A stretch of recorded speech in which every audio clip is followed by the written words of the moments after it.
this episode, join Andy and John as they discuss NXT Takeover in your house. Welcome to the road home from wrestling. Here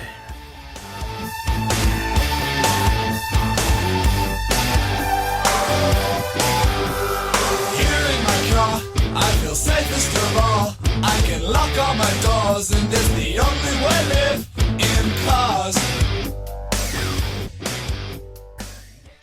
All right, folks. Well, welcome back to the Road Home from Wrestling. My name's Andy. I'm coming to you live to tape from the Road Home from Wrestling World Headquarters of the world. And today I am joined by John. What's up, John? Not much, guys. I am excited to talk about NXT because NXT is probably my favorite brand of mainstream professional wrestling. John, have you seen every NXT takeover? I have seen probably, I don't know, how many have there been? Have there been 25, 30? Probably. 30-ish? I've probably seen 20 of them. Only because some of them fall on, they typically fall on Saturday nights, and so I'm usually at an NWF or an indie show. And so there are a few that I've missed and not actually watched. But for the most part, I've seen probably 80% of them. Yes. How about you? I've seen all of them, and most of them I've seen live. In fact, I watched the first one live, and, I got the network the day it came out, and, I've been a subscriber ever since and fallen off a few times. But, I was really big into NXT back in the day. I remember, I think the first takeover, the main event is Bo Dallas versus Adrian Neville, in a ladder match or something. And it was tremendous, and I've always loved NXT. Where do you think? So tonight we are covering NXT Takeover in your house, and John, I just want to ask you right off the bat, how does this rank among NXT takeovers for you? And you don't have to give me a number, but is this a good one? Is this a bad one? Is this one in the middle? It's probably a middle of the field. There were some really good matches, and there were some matches that were just they were there. I think this is the worst takeover I've ever seen. Wow. And that doesn't mean it's bad. That's because that's a high bar. You know what I mean? Usually takeovers are they are almost on the same level as a New Japan event for me. As far as the way I like to watch them and the quality of the matches and stuff like that.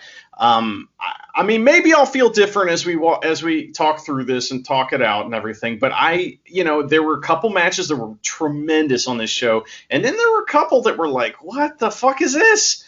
So, we're going to get through them all and everything, but I don't know that this was that great of a show. And part of that has to do with the crowd and everything. Now, this show comes, to us from the Performance Center at Full Sail University in Florida. John, can you describe the setup and everything? And I know you want to talk about that set, right? I do. So I did not grow up watching any of the In Your Houses. That was before my family had cable. And so I was not privy to pay-per-views then. So I'm not super, the nostalgia of an In Your House doesn't do anything for me. But it's a cool concept, and I liked that.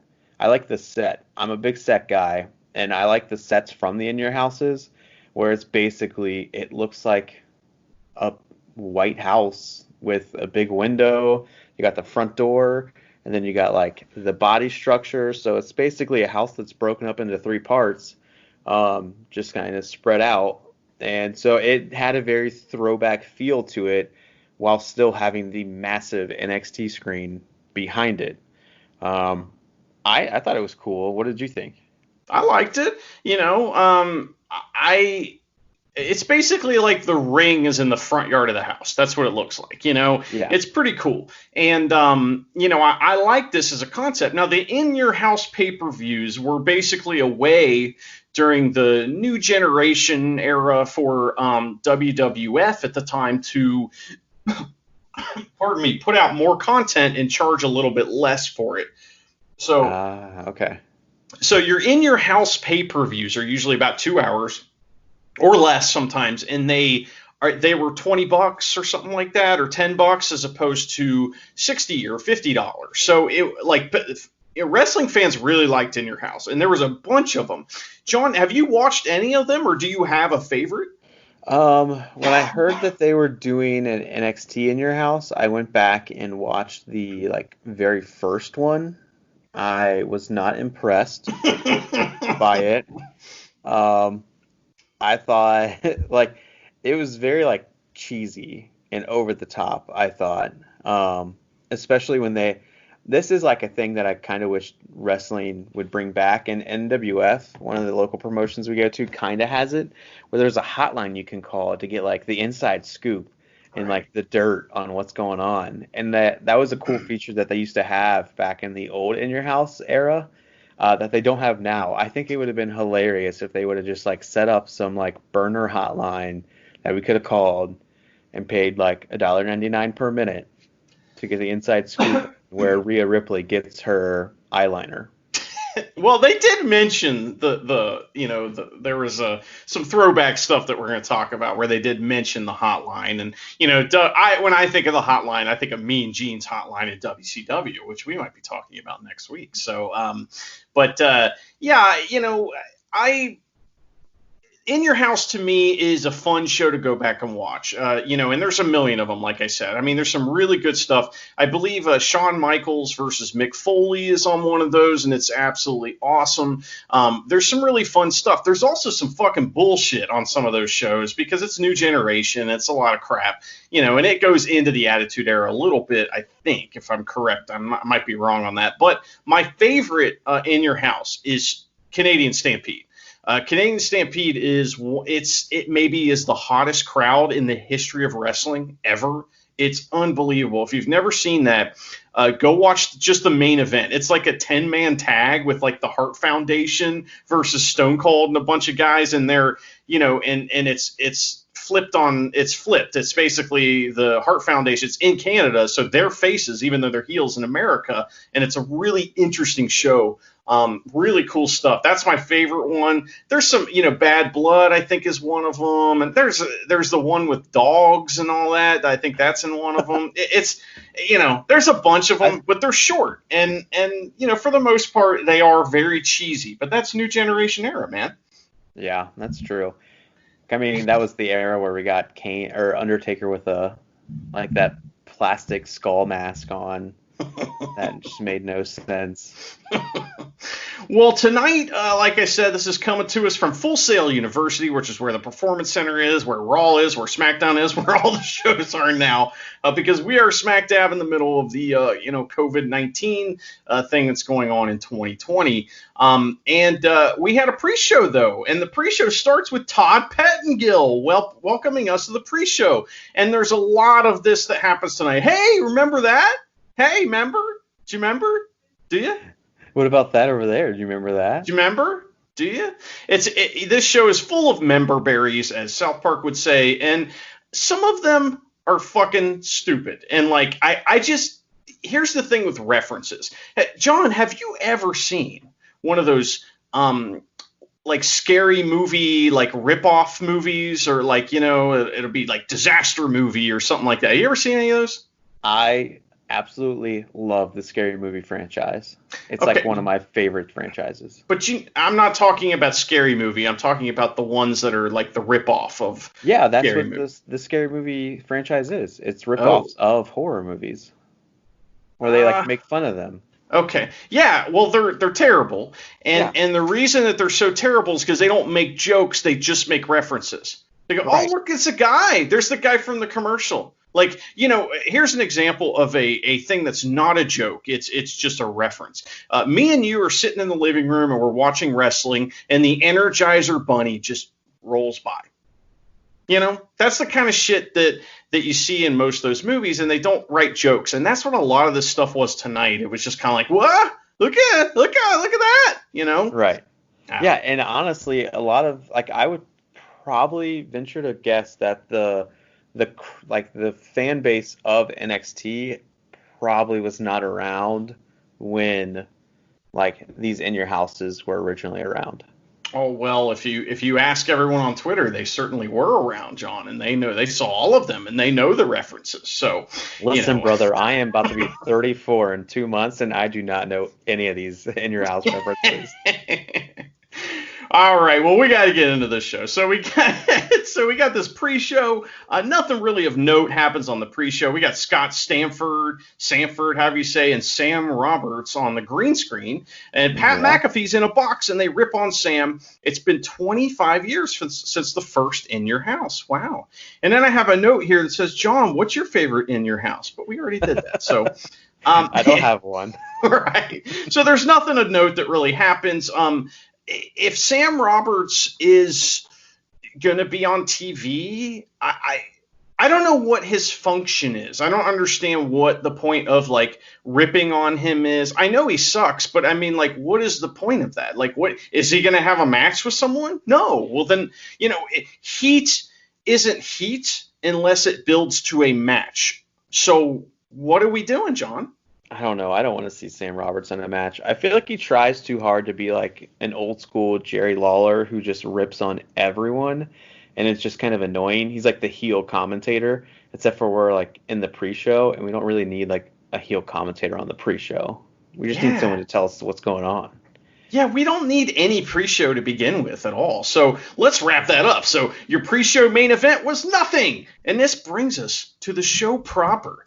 Our main card, and Todd Pettengill, he's back to welcome us, and he runs down the card using tons of puns. That rhymes.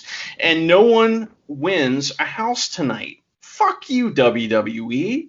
That's not a funny joke because, like, I guess it maybe the first In Your House, or I'm not sure which, maybe they did this a lot. They would give away a house, right? And that was a big thing in the 80s and 90s, sweepstakes. You win the sweepstakes, you get a new house. Who cares if you can't afford the taxes? You get a house, And so they kind of tease that. Isn't that kind of mean, especially in, when lots of people don't have a job and stuff?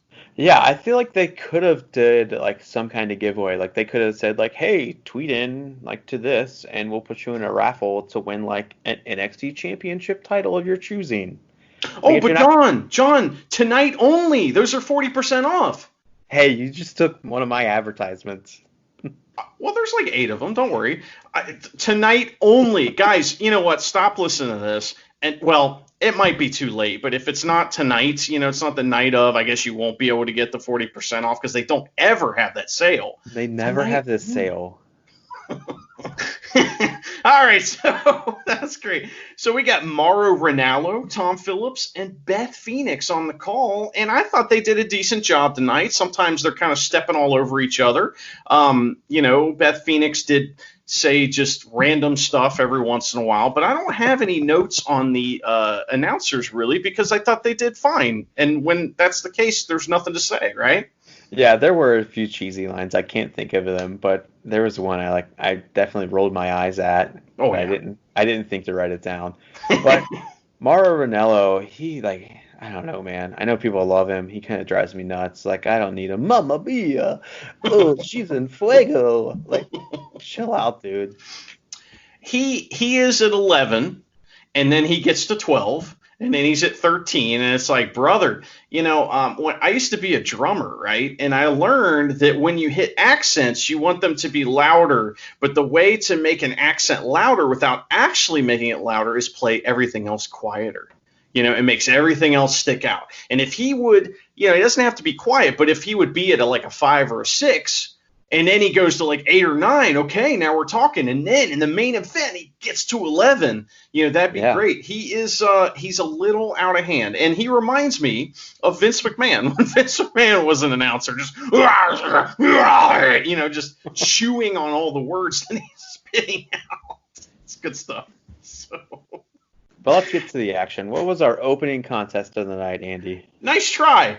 So we got this band that plays, right? Okay, so Agent Orange or Orange Blood or something. I don't know. Code Orange. Code Orange, yeah, them. So they play, and at least it's not Poppy, so that's good. But what's so funny about this is this bass player is, well, they're all making silly faces. Like the whole band's making silly faces while they're playing, and they play a whole fucking song. And the bass player in particular is trying to get a job with WWE by just mean mugging. Every time he's in the camera shot, he's like moving back and forth and making these hilarious faces. He's probably Twitter famous at this point. he made sure to have his shirt off. So he's like, "Hey guys, look, I'm in good shape. I wear black eyes, so like I could really get in the ring and do some stuff if you need me to." He looked like a jock. You know what he looks like? He looks like Chad from Blue Mountain State. That's what he looks like. He looks like him, and which is a tremendous television show, by the way. I love that show. And it's kind of like a hockey arena in there a little bit, because we got this plastic up, right? And the trainees are in the crowd, just screaming the whole time, and they're like punching the the plexiglass. John, have you ever been to a hockey game? I have. I love hockey games. I love to drink at hockey games. I was going to mention, do you know the tradition about the plexiglass and beer cans? Yeah, you stack them up like a pyramid, and then the hockey players check each other into the plexiglass and knock the pyramids over. That's good stuff, man. I was hoping they would do something like that, but of course not. We can't show drinking on the television. Tonight's show, also, interesting fact, tonight's show has more women on it than it does men. Did you know that? You are right. It did. Mm-hmm. So I think there's 9 women and 8 men. So that's pretty cool. I like that. And in fact, our first match of the night is a women's match. It is a 6-woman tag match. We have Shotzi Blackheart, Tegan Nox, and Mia Yim versus the hated Dakota Kai, Candice LeRae, and Raquel Gonzalez. John, tell me, Shotzi Blackheart is kind of famous in our area because she's been, she's kind of a person that's on shows a lot of times around here, or was, but you kind of missed her, right? I did. Really, there was a bunch of matches on the show where I was seeing people for the first time. But yeah, Shotzi was someone that I think I just barely missed because we didn't go to a ton of Indiana shows when I initially joined the podcast, and then when we started going to the Indiana shows, she was starting to get signed with NXT, and so I just barely missed her, which is unfortunate because she's pretty fun in the ring, and it would have been fun to see her up close. She's a very good independent wrestler. We're seeing her make the adjustment to the television stuff. It's a little different. And, in this match, man, we're going to get through it here. But, I'm a big fan of Tegan Nox and Dakota Kai. I love them. I thought that their feud has been tremendous. And I kind of wish it was over, though, so they could move on and make other people's feuds cool.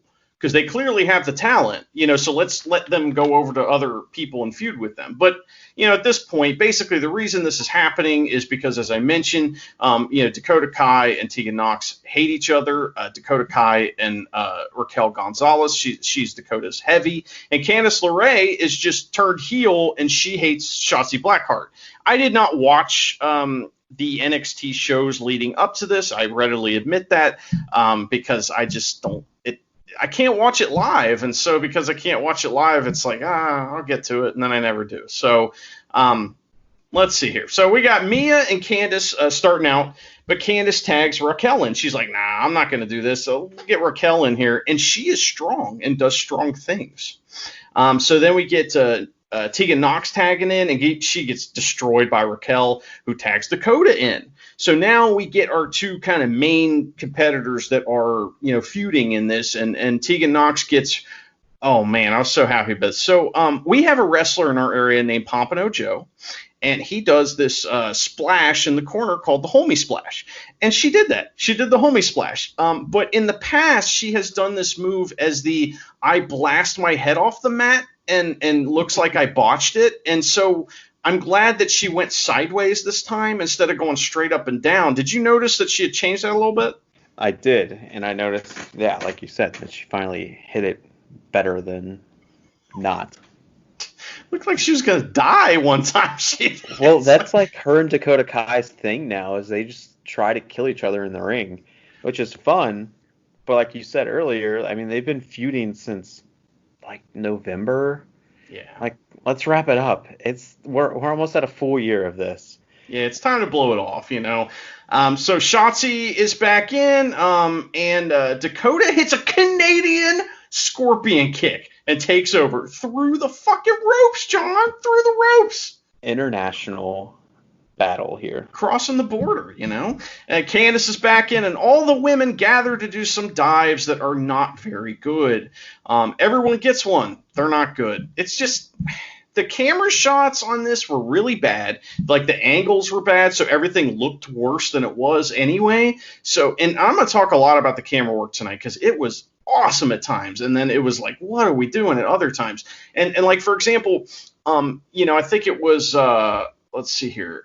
I think it was Shotzi. I'm not sure. One of them did a big dive, and the way the camera was positioned, it was positioned so it was like almost at like knee level of the women, and on one side of them, and the dive's coming from the other side. So it looked like the person doing the dive just fell on the floor.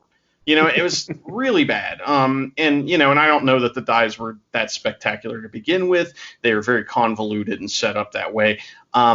So then let's see here. Shotzi and Candice are back in the ring, and they're legal, I guess. Shotzi gets a Canadian splash and locks in a really cool double underhook chancery submission. Did you see this thing? I think I did, but remind me. So it kind of looked like the Muda lock or the last chancery, but she had a double underhook on Candice LeRae. Oh, Fucking cool move. That's where she like flipped over her and did like a little bit of a bridge and had her arms locked behind her head. Yeah, like cattle mutilation or something. It's really cool move. So I like that. That was awesome. But Raquel gets in, she breaks it up, and the heels take turn getting all kinds of heat on Shotzi, and the crowd's kind of getting into it a little bit. They're like, come on, Shotzi, you got to get, so she's got to fire up. She dodges a Yakuza kick from Dakota Kai, and Dakota Kai kind of like crotches herself sort of. She like gets her foot hung up on the top rope, and they all just stare at each other. And Raquel like breaks the ice by going, "Be careful." That's really funny. So, hot tag to go ahead, John. She's got bad knees. She got to be careful. That's true. Good call. She's got team knee brace, right? So, right. We get a hot tag to Mia Yim, and she beats up on Candice. A double down after a pump handle suplex by Candice that was kind of like a reversal. That was pretty cool. Tegan and Raquel are in, and Tegan Knox does an okay attack. What does it say? She does okay attacking Raquel, but she gets a huge powerbomb for a near fall. Okay. Mia and Candice brawl to the back, which is lame. I guess that's another one of these feuds that's going on because, we'll talk about Keith Lee and Johnny Gargano later. But these two are feuding as well. So they brawl to the back so that we can continue that story, right? And Shotzi and Knox double team the heels and just beat the fuck out of them. Shiniest Wizard. Knox pins Kai. Pretty cool. What do you think, John? I really like the assisted sliced bread number 2. Yeah. That like Shotzi threw her leg up and Tegan flipped her over for it. I thought that was pretty dope. The finish was cool on this match.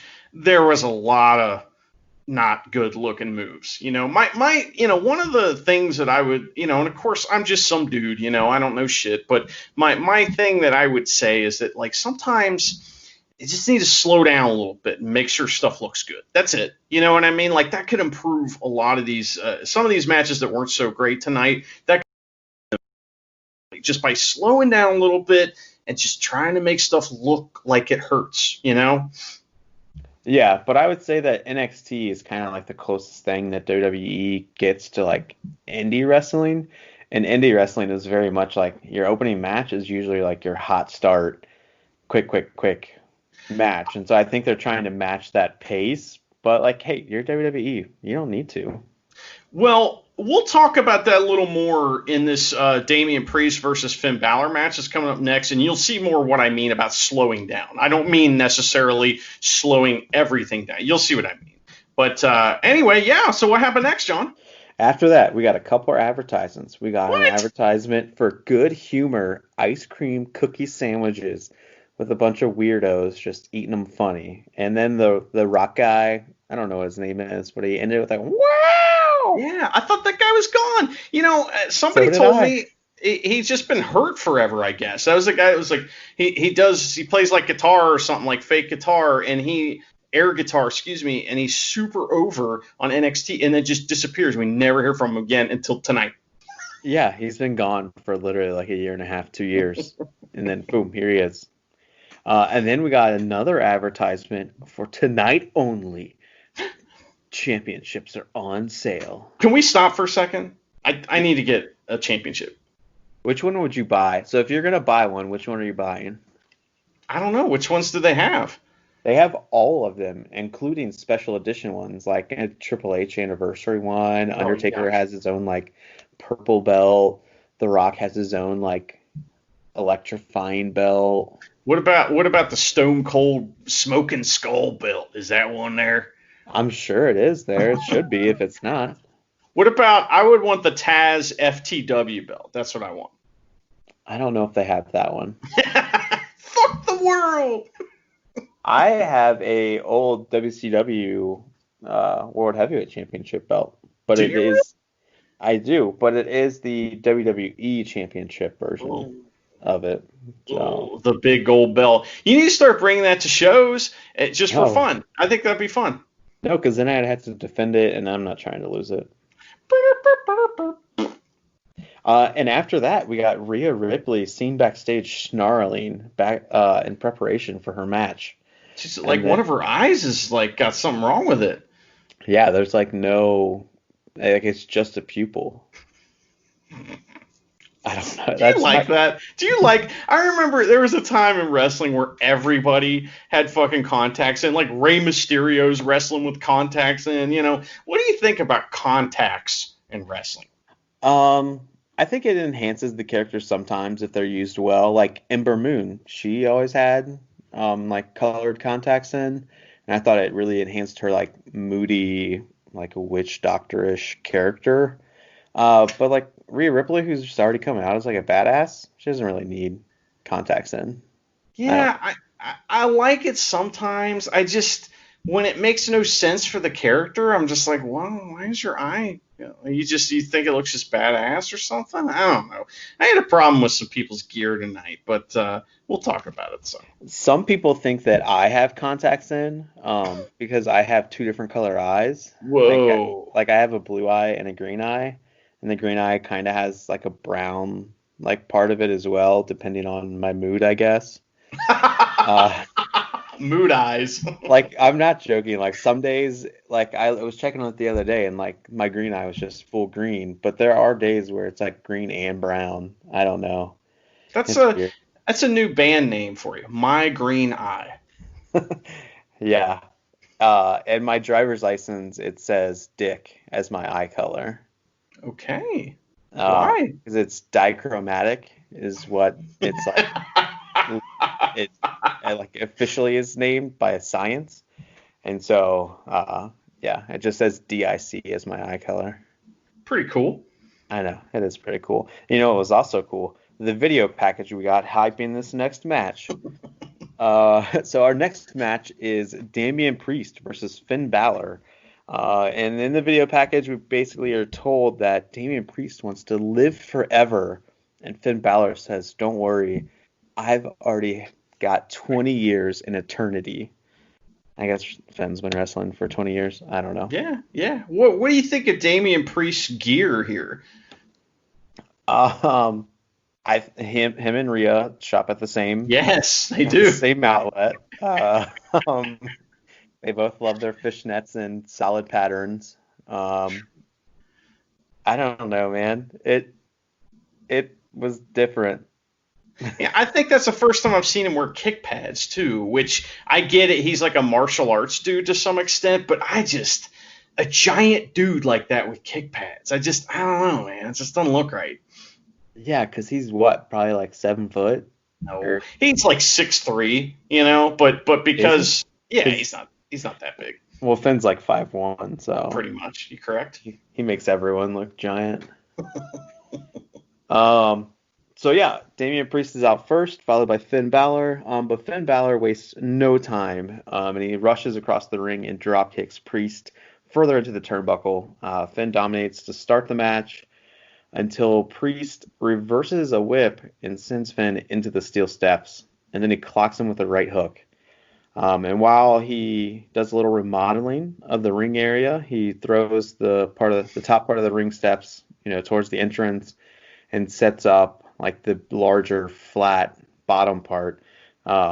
near the apron, and so Finn runs at him, and he gets caught for a sidewalk slam into the ring apron. I thought it Kind of was lame, right? That didn't really look. I didn't like that. I didn't think it looked I, that great. I thought it was pretty cool. It was different. I haven't really seen that too often. Um, so uh, he comes back in the ring chasing after Finn and continues with the right hooks and kicks before hitting a leaping flatliner. Yeah, this is when the match picked up for me right here. Awesome. And then he hits a jumping back elbow. Then he decides to slow things down with a chin lock until Finn gets a jawbreaker to break it up.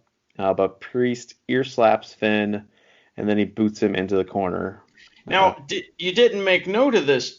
The selling from Damian Priest on that jawbreaker, he like did the Charleston. He's like, whoa, whoa, and like his knee. He did the dude love dance without the arm part. That's what he did. That's great. I'm gonna have to go back and look for that. It's funny. It's funny. I was trying to jot down, because you know me, I take too many notes. So I was trying to jot them down as quick as I could.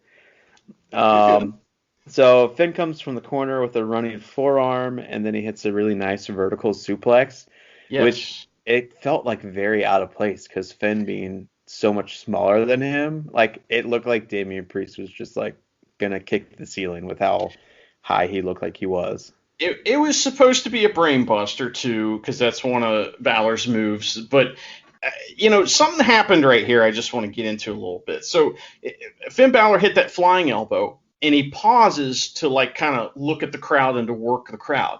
Meanwhile, Damian Priest is getting up to prepare for the next spot, and he stands up before Balor does. And that's what I mean about slowing down.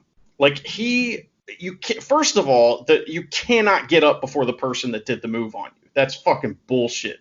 That's how you get beat up in a locker room, probably. You know what I mean? You can't do that. So that's one thing that he did wrong. The other thing is if he had slowed down and let Finn do the work, do the crowd work, then the cameraman can follow Finn out to the crowd, and then he can climb into the corner when the camera's not looking. It's a really nitpicky thing, but that's what I mean about slowing down. He was too busy, too worried about getting to the corner for the next spot.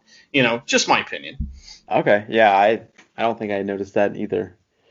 Apparently, I wasn't paying super close attention to the match. This is my role in the show, is to fucking pick things apart like this. So yeah. Okay, so Finn then drop kicks Priest off the apron and then goes out and stomps on him on the outside. Back in the ring, they reverse each other's moves until Priest hits a Falcon Arrow. Moraro called it like something super weird. Broken Arrow. Yeah, and I'm like, that's what is what he that? Calls it, yeah. That's the Falcon Arrow. They trade big blows, forearms, boots, until Finn ends it with a Pele kick. He sends Damian to the outside, and he leaps back, but Damian leaps back onto the apron, and he dodges Finn, then boots him really hard, throws him into the guardrails, and then razors edges him onto the hardest part of the ring. So that was an amazing spot right there. I love it. I would have loved it if he was standing on the apron and done that. However, that's super dangerous. I get it why he didn't do that. And I was just watching a Razor Ramon match recently thinking, man, why doesn't anybody do the Razor's Edge? It's such a fucking cool move. So I'm really happy to see it. Yeah, because I don't see it that often either. Like, I don't even think, like, nobody really does it on the indies. I haven't seen it in AEW. So I'm all for it, making a comeback. So back in the ring, Damian hits a couple running forearms in the corner. He gets greedy and goes for a third, but Balor runs out and hits a sling blade. Finn drop kicks him into the corner, goes up for a coup de grace, but Damian stops him and joins him on the top rope, and then he chokeslams him from the top. That was amazing. It was a really sweet spot, and it should have honestly ended the match, but it wasn't good enough. And so Priest sees the steps on the outside, and he tries to then razor edge Finn onto them. But Finn is able to wiggle out, and then he forearms him and sends Priest into the steel steps on the outside. The ref runs out and checks on him, and then immediately starts counting to 10. He took a hell of a bump because He did. he didn't hit it square. So like, like the top part of his back didn't land on it at all, and that had to be like, God damn, that had to hurt really bad. That was Yeah. awesome. Yeah, and because he's such a tall guy, like really, like it could have been really bad, but it worked out in the end because he was able to answer the 10 count by the count of 9. But Finn runs up to the top, double stomps on the back of Priest's neck, and then he goes back up and hits a second coup de grace and picks up the victory. And Finn Balor now has the most wins in Takeover history. I thought this match started off a little clunky and slow, and then they just built and built and built, and it was a great, great match. This is an awesome example of how you put a guy over even in a loss. Damian Priest looks amazing in this match, even though he lost. I mean, Balor had to fucking throw him off the ring onto ring steps and then hit 2 of his finishers to beat him. And he knew he was going to have to hit 2 too. He's like, I'm going for another one immediately. Right. And Mauro Ranallo was even like, Mauro Ranallo just mentioned Canadian Stampede for no reason in this match too, and just somehow tried to weave it in. And I don't know if he meant like 2 stomps. Oh, it must be a stampede like that one show you see. But yeah, I mean, I thought this was really cool. It puts him over, and man, I'm so glad that Finn got the win because I don't, his role to put guys over doesn't mean he has to lose every match. You know what I mean? Like, I hate that when a guy like him, who really never got his due in WWE, I would say that he is a failure in WWE, in my opinion. And I don't, maybe not a massive failure, but you know what I mean? He never got his full potential. I just hate to see him lose every match and become just some jobber to the stars. What do you think about kind of how this is booked and everything? I agree. Like I'm totally fine with Finn Balor picking up the victory here, despite being kind of like a bigger star in the smaller pond, so to speak, of NXT. But I thought it was booked really well because Damian Priest honestly looked like he was going to win the match the entire time, but Finn was able to just kind of use like his wits of being a little more seasoned veteran to pull out the victory. And I thought just overall this match was booked well because it was kind of a last minute thing because Finn is technically supposed to be in like NXT UK right now, feuding with Imperium. And so with like Walter being stuck over in Europe, they can't really continue that feud, and it didn't really make sense for him to be feuding with the other 2 guys of Imperium by themselves. So for them to kind of do like a last minute feud swap here of like, here, let's throw Damian Priest in here real quick. I thought that it was a pretty solid match with a good storyline that I didn't even know all the history to. So really, I was impressed with this match like all around, and I thought it was probably one of the better matches on the show. Absolutely. I thought it was fantastic. I'm ready to move on. You ready? Yeah, let's go for it. All right, we got a Backlash promo package where the greatest match to ever happen in the history of the world is going to happen next week. Will we cover it? What do you mean? Like Edge versus Randy Orton is not going to be the greatest match of all time. What? What do you mean? I just don't see those 2 point out the greatest wrestling match of all time. I don't know what you mean. I mean, the one guy hasn't even wrestled like in 15 years. So, I mean, he's fresh, and then Randy Orton is so boring. He may lure his opponent to sleep. So, I mean, there is a lot going on there, John, and I think that you're wrong. I think this might be one of the greatest matches to ever happen in the history of the world. I mean, it's just, Tanahashi versus Okada, get the fuck out of here.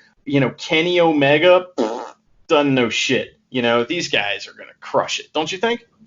I mean, I personally like Randy Orton, so yeah, I think he's going to do fantastic. Well, I was being sarcastic. Fuck him.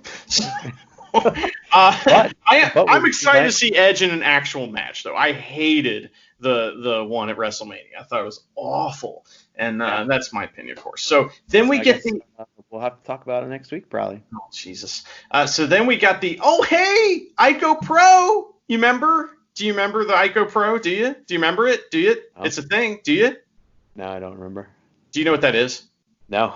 Oh, so well, it's not even worth talking about, but Ico Pro. So back in the day, in the like late, was it in the '90s during, when Raw was first starting, in particular, there was a there was this powder supplement that WWE was basically trying to shill on everybody, and it was called Ico Pro. So they had a fake Ico Pro commercial with Adam Cole. The funny part of it is that it's Adam Cole. Yeah, he's super jacked. That's funny. So then we see Io Shirai getting ready. She's getting ready. We don't know when her match is, but she's getting ready. And we get our next match video package. It's Johnny Gargano versus Keith Lee. And so these guys are having a match because basically they're feuding as a couple with their female counterparts. So like Johnny and Candice are feuding with Mia Yim and Keith Lee, and there's all these goofy segments where they're like sitting at home and making fun of each other and stuff like that. I don't care about any of that. I want to see the wrestling match. Do you know anything about this kind of setup and all that? I don't. I have to confess I have not been keeping up with NXT either. I instead was watching AEW. What? I don't watch AEW. But I watched like an hour when the revival finally showed up, and I was like, oh, this is pretty sweet. This isn't bad. FTR, man. I was just interested to see this match. I don't care, honestly, what the story is, because I love both these guys, and I have come to a realization, John, and that is that Johnny Gargano is one of my favorite wrestlers. I never really realized that, I think, until tonight. His matches at takeovers are always some of my favorites. They're always spectacular. And here's what happens when I'm watching a Johnny Gargano match, and this is when I know I'm seeing greatness, is that it's over all of a sudden, and time disappeared. Like, I'm like, oh my God, the match started. Oh, there's the bell. It's over. Like, that's when I know I've been sucked in. I'm completely getting worked, and that's how wrestling's supposed to be. And that's what I love. And that's what happened in this match. I loved it. Now, there's also the North American title, by the way, that's on the line. Yes, there is a title involved in this feud.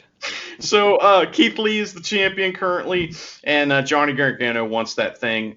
So here we go. So we got our opening here, and Johnny Gargano has an awesome entrance because he comes out of the house. He comes out of the door of the house, and he has this weird long sleeve half cape like white jacket on that doesn't match his gear. And John, you didn't like it, did you? No, so he comes out and he has like this like stormtrooper like captain get up jacket on, and it looks really cool. And then he takes it off and he's got like red trunks underneath, and I'm like, this is the laziest thing he could have done. Like, it's not like he didn't have a few weeks to be like, hey, can someone make me some white trunks to match this really cool white jacket that I'm gonna wear tonight? No, I'm gonna wear these red trunks that don't match at all. Yeah, and my response to that is, that's heat, brother. He wants, I mean, who the fuck wears a long sleeve shirt and trunks? You know what I mean? With like a side cape. Yeah, like someone who wants to piss you off. That's who. So he walks out the door, and he had also used a key at one point to attack Keith Lee's eye, right? So we have a little bit of an injury angle going on here. We have two injury angles, actually, that worked really well into the match. We'll get into that. So he comes out the door. He locks the door. He kind of, gestures with the key to make sure everyone sees it. And then we get Keith Lee. Now, tell me, what was Keith Lee's gear? Because it was pretty fucking cool, right? Yeah, Keith Lee came out in like all black. He had his black hoodie, and on the back he had a Black Lives Matter written on the back of it in bright pink like bubble letters, and it looked really cool. And then he took the jacket off, and then his trunks had the same like lettering of Black Lives Matter on the back, and so he's making a stand for all the African American people and who have been dealing with oppression in the country and around the world. And I thought it was really cool that he was allowed that opportunity to kind of take that stand on such a public forum. Absolutely. And we don't do politics on this show, but make no mistake, Black Lives Matter, and that's really important to us. So, it's something that I think is a big fucking deal, and so I was really happy to see it represented on this show in a way that isn't taking my mind off of wrestling to go think about all these things. I just thought, man, that's awesome. Keith Lee's great. That's what I thought. So great job on that. So let's see here. Yeah, respect for that. And so Keith Lee basically like terrifies Johnny right off the bat by doing some kicks and chasing him to the outside.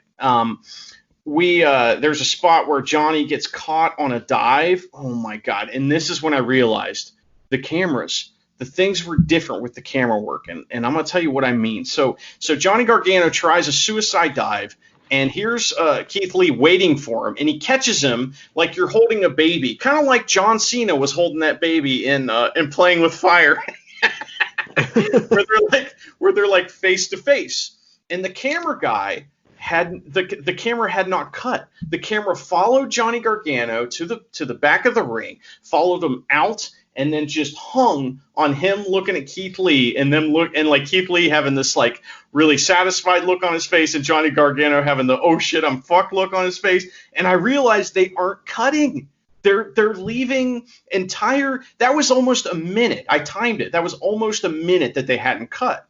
Now, typically WWE, and we'll get to this does happen later, they cut, I don't know, 70 times in a minute or more, and I'm not kidding. Just count them. Typically they can't hold on a shot for more than a second or two. And this match was shot in such a way that I didn't get a headache. I could focus on the the match and focus on the moves. And John, one of the things I don't think I've ever talked to you about is one of the reasons. There's many reasons, but one of the reasons why I love to watch wrestling live is because they can't cut the camera when I'm there. Yeah, you just have the one perspective that you're seeing. And they're also not zooming the camera in and out when someone does a clubbing blow. Now, they did move the cameras a little bit that way, but I thought the camera work on this match was spectacular, and that's what I want. That's what I want to see in wrestling on television, is how they did it in this match. So, that was awesome. So they're staring each other in the eyes for a second, and after like 3 counter exchanges on the outside, Lee gets some shots in and starts working over Johnny on the outside. And then we get a really funny gag. We get so Johnny Gargano tries to escape out the door to the house, and we get the ring, like the ring camera, like a doorbell camera shot. Yeah. It's really funny. I thought that was great. Where you see Keith Lee like in the background just looming while Johnny's like panicking trying to get the door to open, and it's really another fantastic camera shot. If you use the cameras properly, you don't, it just makes everything better, and it makes, I don't know. I'm so happy with the camera work on this. So Johnny gets some kicks in as they re-enter the ring. He attacks Lee's hand, which is injured, right? And this is a big part of the match here. So an Enziguri gets Lee down to his knees, and Johnny starts doing some stalking heel heat attacks, where, basically he's stalking around the ring, chasing Lee and beating him up. He attacks Keith Lee's eyes with punches, his eye with punches. So, not only is he attacking the hand, but he's also attacking the eye. And at one point, he has a wrist lock on, and he's punching Keith Lee in the eye. Fucking amazing. Yep. I love it. So we get another great camera shot as Lee sells in the corner, because the camera's right up in his face and it doesn't cut. And we see him, we see the pain after he'd just been punched and his hand is broken and blah, blah, blah. It's awesome. More heat on Lee with some potatoes from Johnny. Jesus Christ, he's just punching him in the face. Yeah, I don't know if we passed the spot. There was a spot where he was just wailing on the back of Keith Lee's head, and I'm like, man, those shots are looking brutal. Yeah, he was a potato farmer in this match. But so then Keith Lee tries to punch him, but his hands hurt, right? So he starts using his forearm. Oh my God, what is this? Is this a story going on in a match? I can't believe it. And so Johnny tries a Canadian spear, which is through the ropes, but it's countered with an arm wave, that kind of sucked because he missed him. The timing was a little off on it, but it's fine because then Keith Lee just picks him up and does this fucking awesome backbreaker.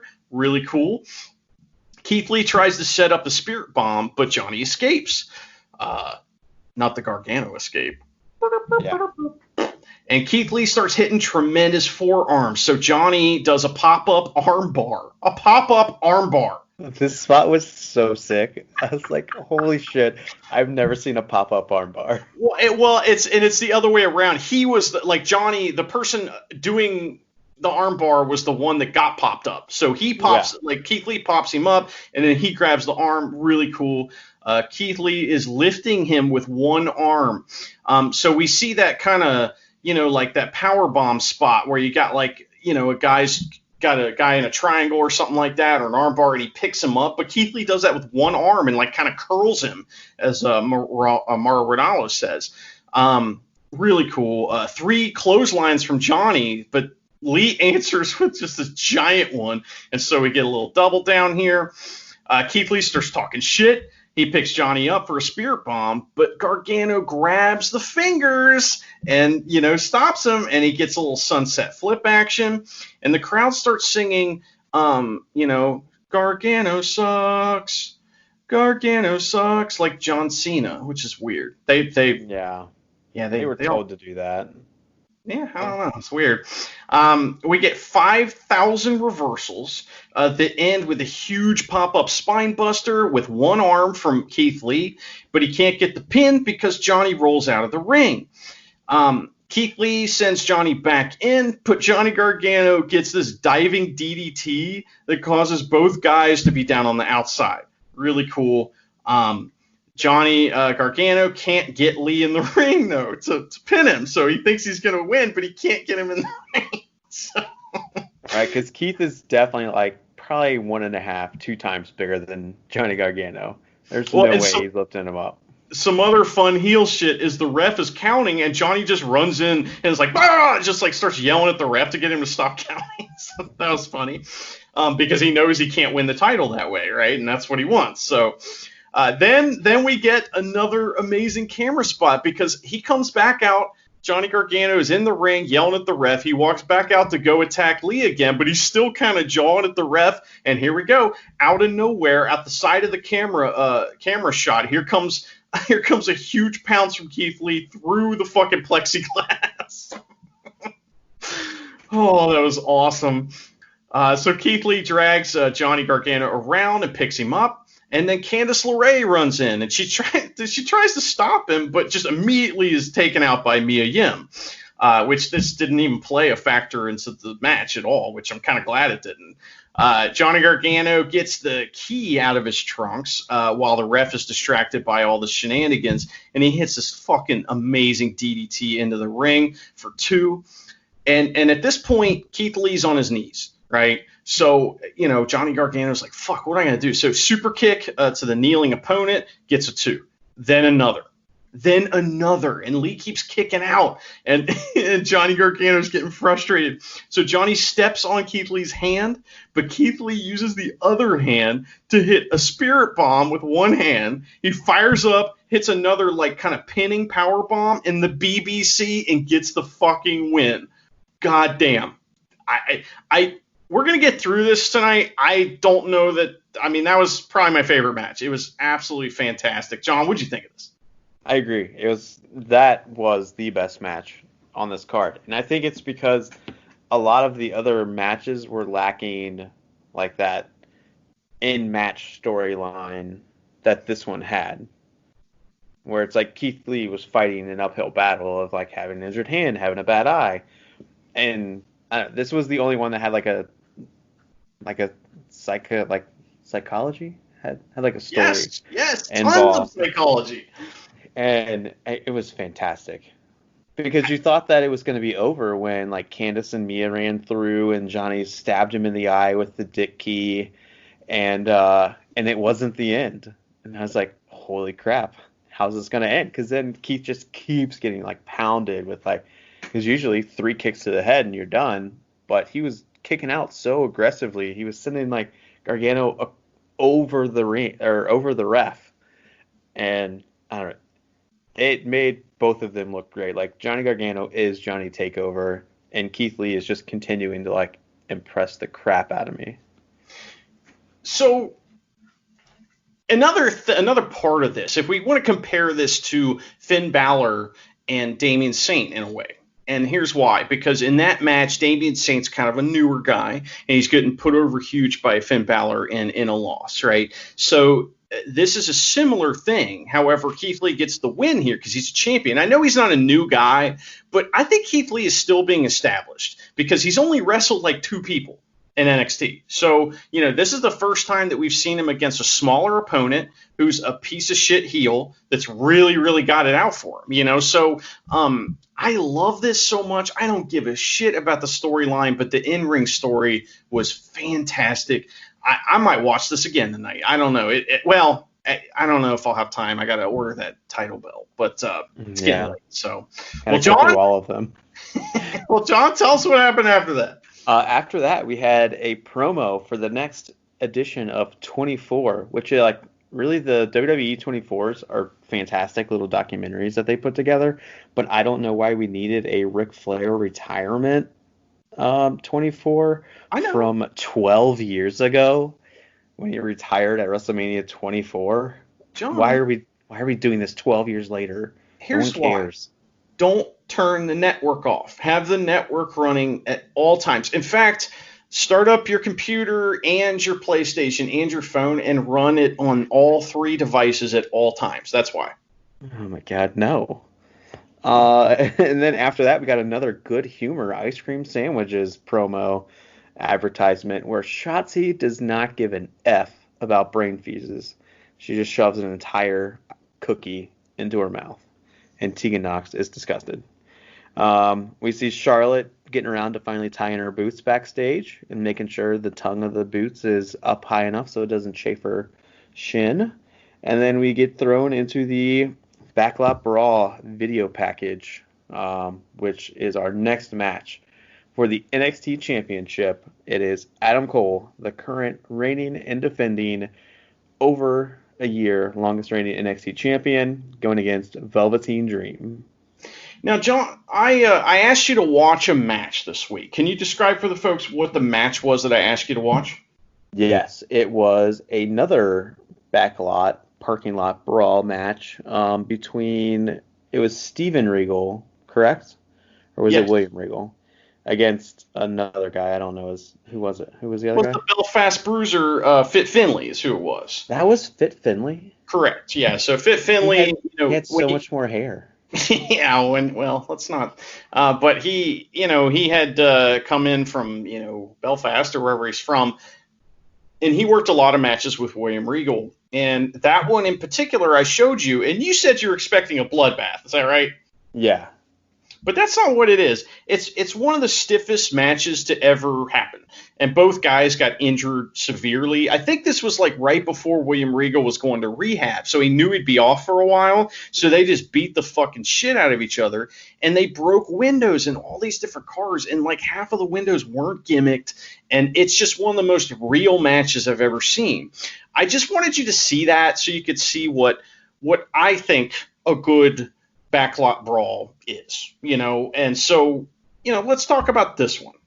Yeah, the only other backlot brawl that I can think of was John Cena versus Eddie Guerrero. Okay. I know they had one where it was backstage at a SmackDown. And I've never seen that. I'll have to check that out. Eddie ended it with doing a frog splash off the top of another car onto Cena, who was on the hood of another car. It was pretty cool. Well, a lot of people will wonder why we're not talking about Roddy Piper versus Goldust, which is another very stiff match, actually. The opening bit of that is fucking Roddy Piper breaking his hand on Goldust's head. So that's good times. But that's kind of a different, that's the first cinematic match from back in the day. This is a little different. And John, tell us all about it here. So this is the only match that was not advertised as live, I noticed. I don't know if you noticed, in the top right corner, it's had live during all the other matches, but this one, the live disappeared. But Adam Cole shows up in the repainted Becky Lynch monster truck that I loved so much from WrestleMania. He shows up in that, and then Velveteen Dream shows up in a Lambo, and he comes out dressed like Negan from The Walking Dead. Oh, I didn't catch that. Okay. Yeah, the leather jacket and the baseball bat. John, have you watched that show? Unfortunately, I have, and I even when it like got really bad, I still have continued to watch it. I've tried to pick it up again. Because like the third season with the governor or whoever it is, there's like one Yeah. character in particular that is like all that stuff is spectacular, and then but it never got back to that, and it just kind of was shitty afterwards. I don't know. So Governor does come back in season 4. He disappears for like 6 episodes, and then he comes back. Aha. Well, that stuff's good. The rest of it's awful. Do you want to hear my impersonation of the show Walking Dead? Yeah, I would love to. Carl! Carl! Carl! There you go. That's my impersonation of the show Walking Dead. And so the ref comes up out of nowhere and he says, "Hey guys, I'm just here to call the finish of the match, and it has to be in the ring. So that's the only rules I got." You know who that ref is, though, John? I think he's like a big is he like a big deathmatch wrestler? He was. That's Drake Younger, who was like in, King of the Death Match and was a big CZW guy. And so, like, while he's watching all this and the ref, I almost like see behind his eyes going, "This ain't shit," Right. Because I don't follow a lot of the referees on social media, but I have seen like his back from all of his death matches, and it looks gross because of how like cut up and scarred it is. He's a So fucking yes, badass. this was nothing compared to what his back looks like. But he's like, "Hey boys, just enjoy the spotlight," and they're like, "All right, we will." So I was very mad when they like did the aerial shot and there was a ring there. I'm like, why is there a ring in this at all? You're fighting in a parking lot. There shouldn't be a ring. Yeah, well, they had to have a ring because that's where it ended. The match had to end in the ring, but everything else is fine. The ring was totally black. Will you describe all this for me, as far as the setting and everything? And I have a comment about the setting that may be surprising to you. Yeah, so it looks like they are on the set of a movie, really. It looks like a lot on like a movie theater lot, where there's a bunch of different buildings, and then they're in like the end section of the buildings, and there's probably 15 cars circled around the ring that is set up in the middle. And so there's like a crane with a big floodlight shining down, and all the cars have their headlights on. And then that's when, Cole and Velveteen show up and, kind of close in that circle. I was just gonna say it's a fucking movie set for sure. They're like at Universal Studios or something like that. And they got the part with the cars right. I mean, you got to do that part where it's dark and the cars are the lighting the area. And they had people kind of in a crowd, sort of like in their cars, but they never showed any of their faces. It's just for a split second. And this is when super shaky, out of control camera returned. It was back with a vengeance in this match. Well, yeah, because depending on the shot they had, you would see these 3 guys run around with cameras and lights. And I was like, what are we showing the filming crew for? Usually WWEs are really good at not showing us the cameramen. But this match, it's like all I was seeing. It was very weird. So they fight back and forth until Cole says he's leaving. He gets in a car, and Dream comes out and starts beating him with the baseball bat. Cole finally gets out, and they brawl until Dream gets the upper hand. They both get confused, as well as myself, when an Uber shows up, and it's a van, and the girl says, "What do y'all call for an Uber?"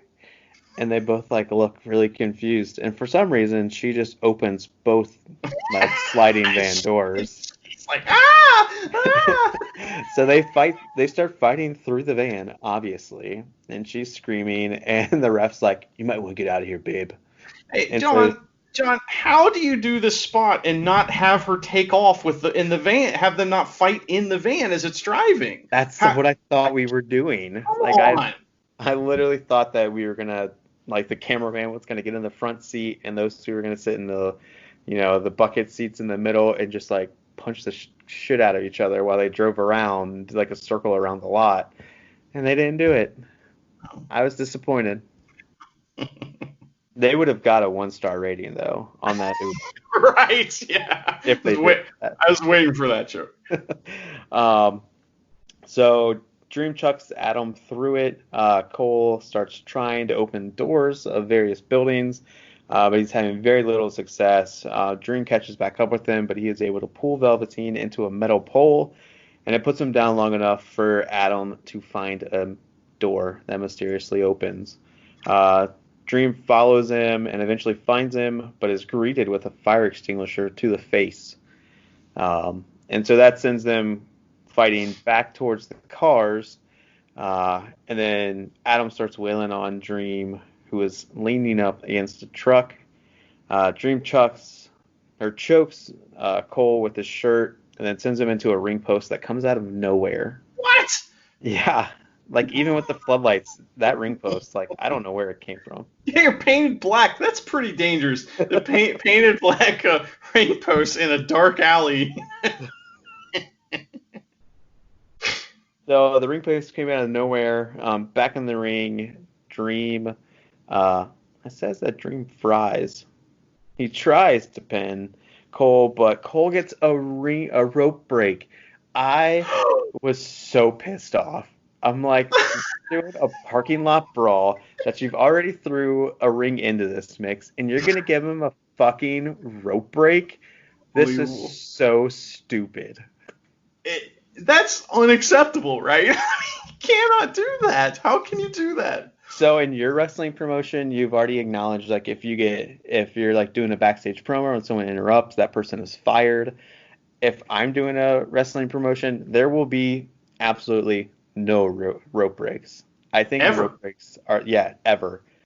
Unless it's like, it would have to be an added stipulation to a match. Like, in this match, there will be rope breaks. Like, that's how much I hate rope breaks.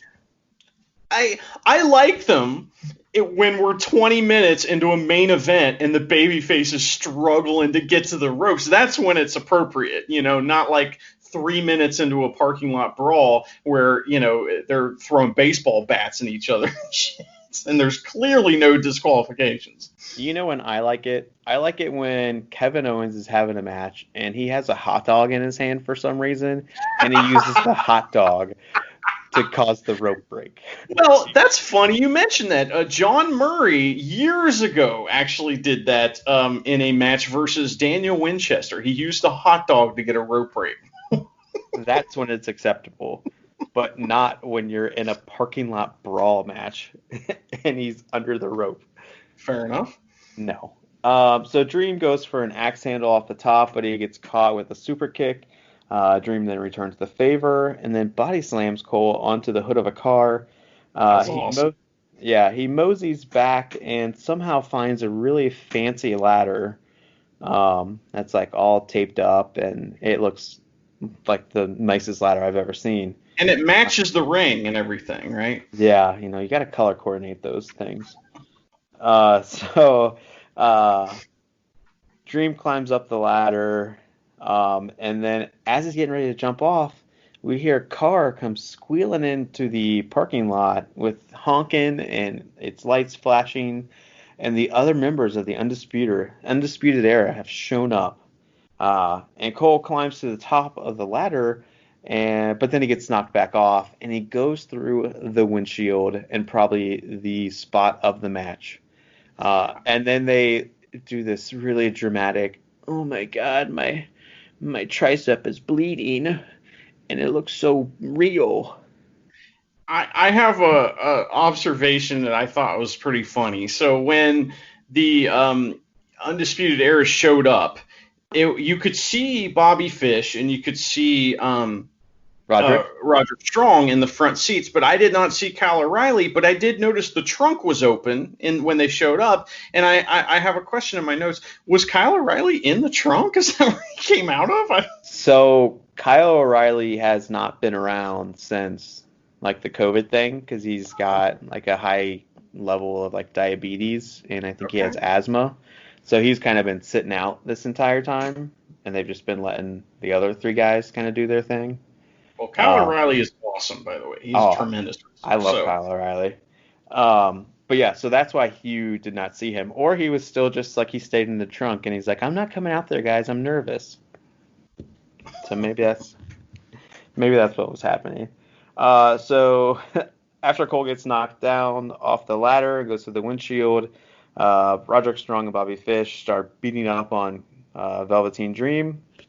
They go and check on Cole, and Adam tells them, "You know what to do." And they climb into the bed of the monster truck and toss out about 20 or 30 steel chairs. That had to take Adam such a long time to put all those in that truck bed because it's so high. Do you think he climbed up a ladder each time and like gently placed one in there, or do you think he just like chucked them ECW style up into the truck bed? Well, Morrow said he had an ECW flashback because I guess he was at ECW or something like that. But I think that they helped each other. I think that that's where Kyle was. That Kyle, had helped him so much that he was tired and he didn't, that was his duty. He was on chair duty. Yes. So they toss out 20, 30 chairs. One of them hits the ground. And so Roddy goes to get that chair that hit the ground, but it mysteriously slides underneath the apron. And then we see Dexter Loomis appear out of nowhere, and he takes out both Roderick Strong and Bobby Fish by himself. He tosses them in the trunk of the car and then drives off. What's it? Do you know what? I mean, his gimmick's pretty obvious. You know his gimmick, right? This Dexter Loomis guy. Yeah, he's like a super creepy, kind of like serial killer type. Like a weirdo. From the TV show. He even wears the same like outfit basically. So he was a wrestler on Impact years ago when I actually used to watch it, and he was called Samuel Shaw, and he had the same exact gimmick. And he was obviously a heel, and he did all kinds of creepy things, and he was pretty cool. I really liked his character. How can he be a face? Is that a thing? I guess. I mean, just like a creepy face. I don't know. I guess I find that very interesting that he was the one to help, but I know there's some history there that I'm not privy to, though. So yeah, I think he's just been kind of coming out and helping Velveteen because Velveteen doesn't have any friends. Because nobody he does he's just, I don't know, Velveteen kind of gives you like that weird vibe. I honestly, when this match started, I kept thinking of the Dave Chappelle show skit where Prince shows up to the basketball court and he's like, we're going to play shirts versus blouses. And I totally thought that that's what this match was going to be, shirts versus blouses, but it wasn't. He just showed up as Negan from Walking Dead. But that's all right. So back in the ring, Cole goes for a Panama Sunrise, but Dream reverses it into a Dream Maker, which is his rolling DVD. It looks great. I love it every time. He then sets Cole up on a chair and then hits a Rainmaker from the top, which is just a flying elbow. But it's only good for 2. He then starts yelling at Adam Cole and says every era has to end, or as I like to say, dream over. And in response, Adam Cole hits a low blow. He gets up, hits a Panama Sunrise on the stack of chairs, and it is enough to get the victory and continue his over a year long reign as NXT champion. Yeah. I have a beef with this match other than the camera work, and that was that Adam Cole gets pushed off this ladder. He falls through a fucking a windshield. He's got blood all over his arms, and it looks awesome. And the next time we see his arm, they wipe the blood off. Because I don't think the blood was ever real. Well, it looks so fake to me. It is. I thought it was real, but I mean, if it was fake, then don't wipe it off. The point is that when a wrestler works hard to get blood, if that was real, if it wasn't, then I'm just a fucking mark. But if you work hard to get blood, you don't wipe it off. I mean, that's like you use it. I just. But that's WWE's thing. They're so against blood, they rush and if someone gets cut open, 9 times out of 10 they rush to wipe it off now. They're against blood unless they're not. That's the thing. I Yeah. mean, it wasn't that long ago that Randy Orton got his fucking forehead caved in with, pinpoint elbows from Holy Brock Lesnar. moly. It was totally planned, and I know that they've done the blood spots a few times. I can't remember who it was. Somebody beat up the Undisputed Era, and they did a blood spot where somebody spit blood onto a wall, and it was really effective, and it was a good way to do blood without actually getting blood. They can do it. They just don't. I don't know. If you're gonna do blood, if you're gonna have blood, let it be blood. Let it be there. I don't know. Yeah, I agree with you. I like having I don't like blood all the time, but when it's used like the right way, I enjoy having it in the matches. John, who is going to beat Adam Cole? They can't have Finn Balor beat him because that doesn't make sense. I mean, maybe one of the people in the next match? Could be. Yeah, Karrion Kross, that'd be the guy, right? But, and I think that works because maybe Dexter Lumis is got the other guys busy. You know what I mean? That could be something that works right there because, we'll get into that. But I was thinking like Walter, like somebody like that needs to come in and maybe he would be NXT champion and NXT UK champion right now if it hadn't, everything hadn't happened. But who knows? I don't know. I know he was feuding with Balor. I just feel like someone like him, someone like Walter needs to be champion in NXT. But maybe that's what they're doing with Karrion Kross. We'll talk about him in a minute. One other positive thing I want to say about the match is that they ended on a really cool drone shot. Like there was 2 drone shots at the end that were really cool where they just zoomed up, like the drone started flying away from the scene, and it was really neat. John, what did you think of this overall, though? I thought it was entertaining, but it wasn't as good as I was expecting it to be, especially once I saw that it was one of their more like cinematic matches that I've, kind of come accustomed to after, since WrestleMania. That I thought that they've done a really good job with most of them. I just didn't think this one really lived up to the hype that I like put it to in my head. What about you? It's kind of weak, right? Yeah. I think that I would have much rather seen these two have a knockdown, drag out, just fucking awesome wrestling match, in a ring in the Performance Center. I'd much rather have seen that than whatever they did here. I just thought that it was kind of lame. I don't know. Yeah.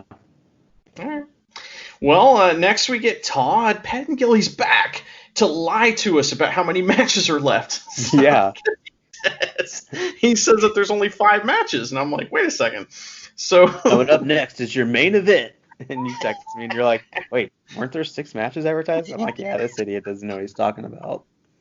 So he lies about that, and then he says old guy stuff, and they show DX trying to use a computer.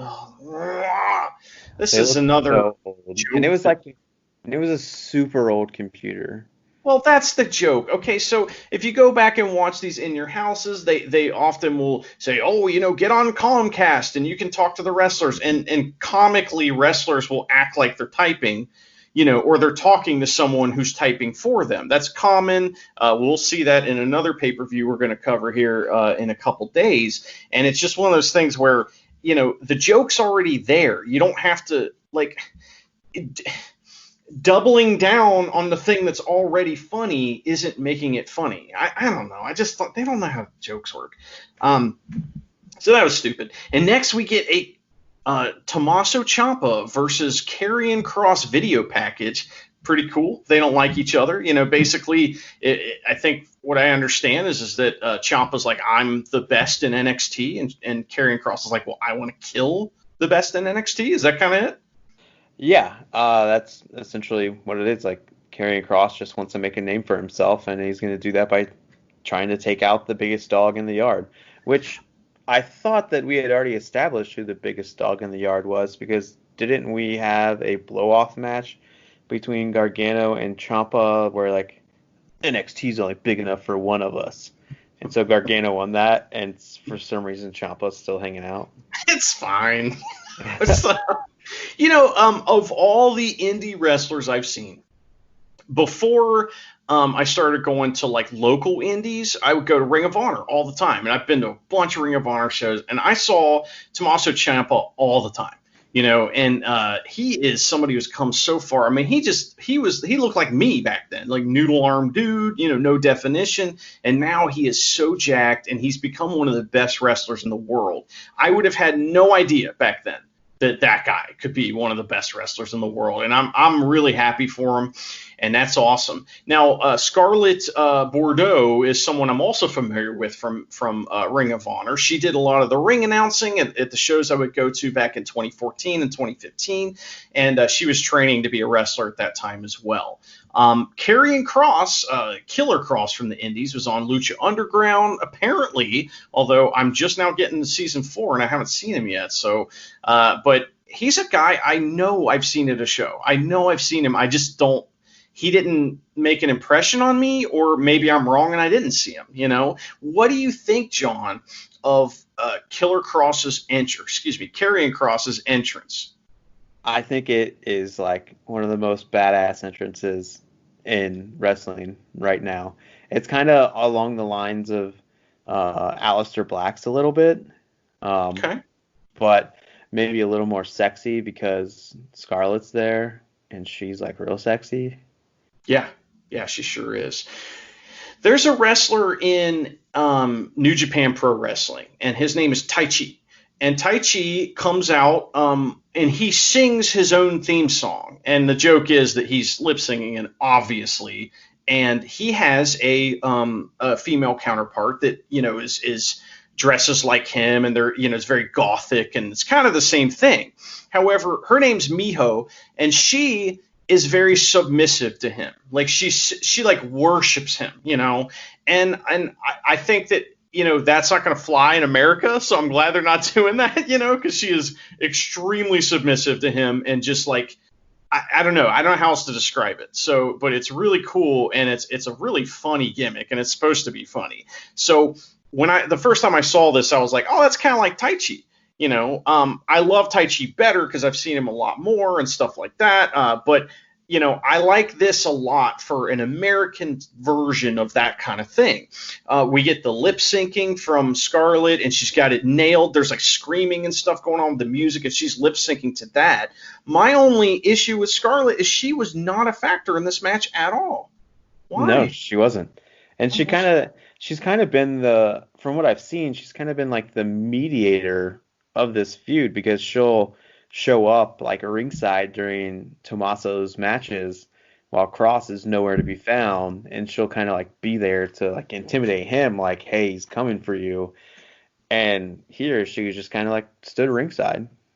Well, I want to see her have the traditional role of a manager, obviously in her character and all that stuff. And if you go back, I don't know when it was, a long time ago, we were talking about how COVID and all this stuff and no crowds is going to affect wrestling. And a big prediction I had was, oh, well, there's going to be more managers. There's going to be more factions and stuff like that where people come out to the ring. So I think that she has a big future here as long as they don't fuck it up and they don't start changing things constantly. And that's what worries me, is that Vince is going to be like, oh, that guy's big. She's hot. And then all of a sudden they're going to be on WWE TV. They're not going to have that entrance, and it's going to be goofy. And all of a sudden he's just going to be Kross, So I'm a little worried about these folks for their future. However, this was a tremendous first time on Takeover for him. It's a great person to put him with, because he could have come out and choked out Ciampa in 2 seconds, and that would not hurt Ciampa at all. So Ciampa's a really good opponent for him because he's kind of bulletproof in NXT because he's proved himself so much. So I really like the entrance. Taichi's is better. And we immediately get these big power moves from Killer Kross. He's a suplex guy. He's kind of like Giant Taz a little bit. And on the outside, Ciampa uses the ring steps to slam Kross's head on. We get back in the ring, and Ciampa gets some kicks that are no soul. There's no effect. And so they're back on the outside. There's a lot of getting in and out of the ring here. So back on the outside, Kross hits an apron choke bomb that is fucking fantastic. It looks brutal. Yeah, what'd you think of that, John? Like, it looked nasty, and knowing that, Tommaso's had several like spine and neck surgeries, like that spot looks so brutal, especially knowing the history, like because he landed just right where he like got his arms up and was able to like take the brunt of it on his shoulders, but like he could have hit that neck and it could have been really bad, but they pulled it off because they're both professionals and they know what they're doing. That's right. I can't wait to go back and read Twitter about, oh, that guy's dangerous. He don't know what he's doing, but I never stepped a foot in the ring. There's a lot of that goes on. I saw a funny comment somebody had made that they're like, oh, Johnny Gargano's wrestling with a key in his trunks. That's really dangerous. And I wanted to be like, hey, man, there are motherfuckers that wrestled their whole career with a razor blade in their mouth. They know what they're doing. It's fine. So I thought that this bump was awesome, and I think it was extremely effective, and that's exactly what they were going for, was that this guy doesn't give a fuck, and he is going to choke bomb you on the apron. Tremendous. So I really like that. We get the ref is checking on Ciampa, too, because he thought he was dead, which is awesome. And Karrion Kross puts Ciampa back in the ring and starts throwing him all over the place with suplexes. I don't know all the names of the suplexes, but it seemed to me that there's the Tazplex. I think that's what he's throwing. I'm not sure, but that's what it looks like to me. I don't know. The Tazplex is the one where – what's the one where he, like, grabs one leg and then, like, grabs the hand with the other one and throws him over? Is that the Tazplex or was – That's the perfect plex, I think. Okay. And, it could have been straitjacket suplex. It could have been sleeper suplex, which is a really cool move, too. Anyway, the guy's fucking suplexes are awesome. I'm not sure what they are. They're fucking great. Morrow mentions UWFI rules for some reason, which is interesting. Because we, have kind of a special relationship with the promotion Paradigm Pro Wrestling. We've been around with them for a long time, friendly with them. And they have recently had UWFI rules matches or shows. So that's really weird for him to bring that up. I don't know. I thought that was weird. So we get this Northern Lights suplex that was amazing and a huge lariato as the heat continues on Ciampa. Tommaso comes back with a bunch of strikes and a Canadian DDT through the fucking ropes, John. It was a devastating DDT. It's awesome. So the fact that you just said that tells me something else about Karrion Kross, that he's going to sell for people. You know what I mean? Because he sold like a big man. He sold properly. And when shit, he wasn't invincible, but he was close to it, and that was awesome. I loved it. So you got that Canadian DDT, and then we get these great knee strikes for Ciampa where he's hitting the ropes, and he screams, "Get up, motherfucker!" at Karrion Kross, which is great. And Karrion Kross responds by throwing TKO with like the spinning, or Ciampa with this like spinning TKO thing, almost looked like an F5. It was crazy. Yeah. He was spinning off into the sky, and he slaps on a rear naked choke for the win. And my only beef with this was that Scarlett was not a factor. I thought that if you have her as a factor just a little bit in this match, that's a perfect match. It was good, though. I really liked it. John, what'd you think? I was honestly shocked with how short it was, because I'm used to Ciampa being in these like really long takeover matches that are like 30 to 74 minutes, and this one was like 8 minutes, and I'm like, holy crap. Ciampa just put on an excellent match despite getting very little offense and putting over this new guy, well, like new to NXT, putting him over huge. Like, he made Karrion Kross look like a monster, and I was very effective booking. Yeah, I agree. Great debut for him, and and I hope that feud's over now and that he can move on to crush somebody else. Would you rather see him go straight to the top and go for Cole, or would you rather him and Keith Lee have something going on? No, I'd rather him go for Cole. I think you're right. I think you're right, too.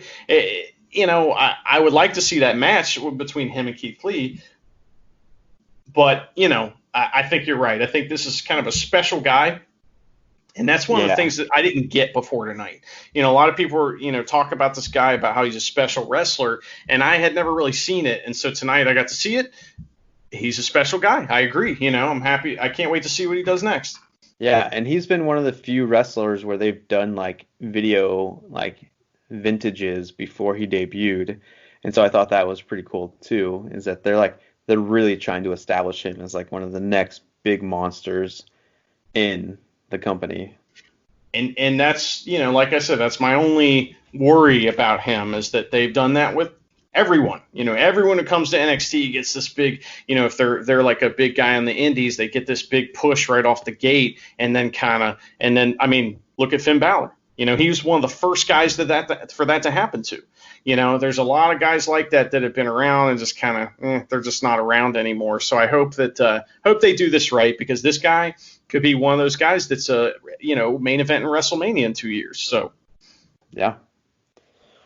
So after that, we get a crowd shot, and they show Code Orange is watching the show in the crowd, and honestly, it looks like they might smell a little bit. I just wanted to make sure that was known. Now, did you notice that the bass player was still trying to get a job, because he was just mean mugging the shit out of the camera, like, look at me, look at this face I can make, I can do this. Right. You just kept like flexing. We're like, dude, calm down. We get it. You work out. And then they show Robbie E.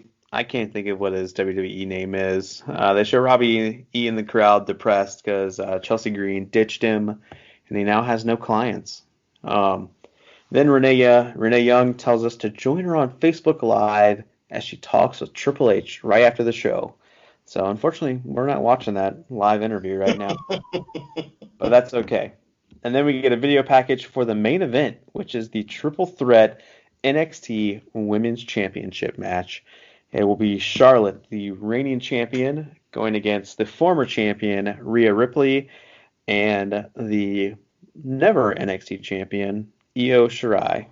Now, John, before this match started, you told me who you thought was going to win. Will you tell me who that is, and will you tell me why? I said that Io Shirai is going to pick up the win here. And part of that was because Charlotte has been running amok on all three shows for the past 2 months, and I don't even watch all three shows, and I'm tired of that. And so they need to get the belt off her so that she can, have a break and not have to be on all three shows. Do you mean that so that we can have a break? Isn't that what you mean? I think both.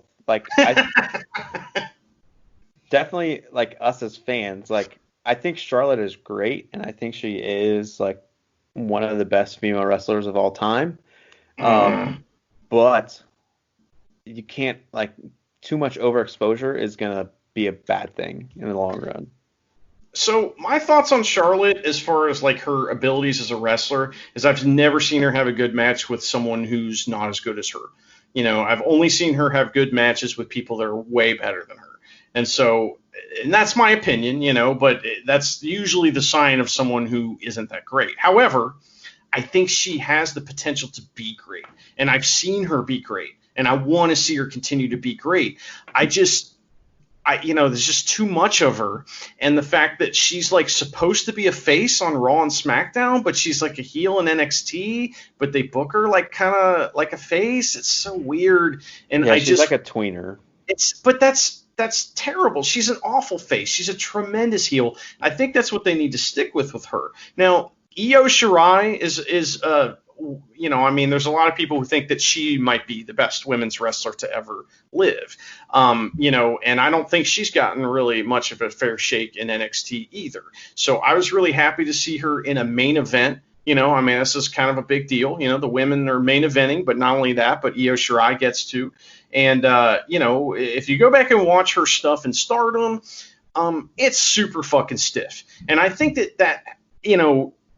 I think that there's an adjustment period that maybe takes a while, and I'm not sure how long that's been. I know she's been there for a while, but, she has to hold back, because in Stardom, they just beat the fuck out of each other, and so it's just I don't know that her style is quite adjusted to the WWE style as well as some of the other wrestlers from Japan. I could be wrong, but that's just my opinion. John, you love Rhea Ripley, though, right? I do. Rhea Ripley might be my favorite women's wrestler right now, currently. Okay. I don't know what it is. I think it's the I think it's like the brute strength that she has. I really enjoy that because you don't see that a ton in women wrestling, where they're just like manhandling people, or I guess woman handling people. Uh, and so that's what I like. When she comes into the match, it's going to be like a hard hitting affair. It's not going to be like quicker running spots and Do stuff you like that. think do you think that part of that, what you just said, is that WWE doesn't know how to book like women as monsters, and when they do it with people that suck? Do you think that has anything to do with it? Oh, for sure. Because you have on the main roster, you got Nia Jax is supposed to be the like monster heel right now, and like she is a monster because she just keeps injuring people. Well, that's true. Well, I just, Like I that's the feel gimmick, I think. I feel like that Rhea Ripley actually has the ability to back that up, and the fact Oh, that she is big, she's not small, and so she's someone who can stand up to Charlotte, and it's believable, and you don't have to have that kind of big little story.